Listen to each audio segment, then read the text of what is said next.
দেশের মানুষদের মধ্যে শেখ হাসিনা সবার আগে চিনেছেন যে ডক্টর ইউনূস একটা বড় বাটপার। এটা মামলা বাণিজ্য থেকে এবং তার আসিফ নজরুলের খামখেয়ালিতে হয়েছে। তারা আওয়ামী লীগ ধরবে, তারা আসলে শহীদের প্রকৃত ক্রিমিনাল অপরাধী না ধরে আওয়ামী লীগ ধরছে এবং এক একটা মামলায় যত আওয়ামী লীগ ধরা যায় জেলখানা সয়লাভ করে দাও, তাই করেছে। জেলখানা আপনি যান, শুধু আওয়ামী লীগ আওয়ামী লীগ আওয়ামী লীগ, আর কোনো রাজনৈতিক দলের কোনো নেতাই দেখেন। আওয়ামী লীগের প্রতি তাদের এত আক্রোশ জুলাইয়ের আগে থেকে কি তাদের আক্রোশ ছিল আওয়ামী লীগের প্রতি? না, এটা আমার মনে হয় যে এটা ডক্টর ইউনূসের নিজেরই আক্রোশ ছিল।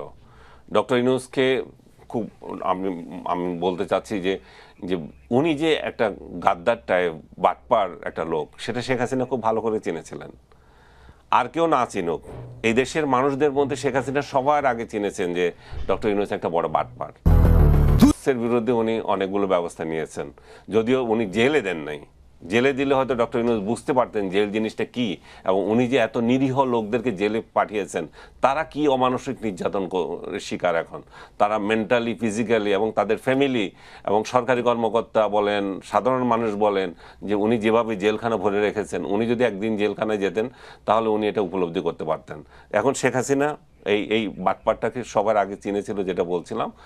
এই জন্য শেখ হাসিনার প্রতি তার ক্ষোভ, এবং শেখ হাসিনার যে ক্ষোভ সেটা আওয়ামী লীগের উপরে ক্ষোভ, সেই আওয়ামী লীগের উপর ক্ষোভ, এটা স্বাধীনতার উপরে ক্ষোভ, বঙ্গবন্ধুর উপরে ক্ষোভ, এগুলো সব এক সূত্রে গাঁথা।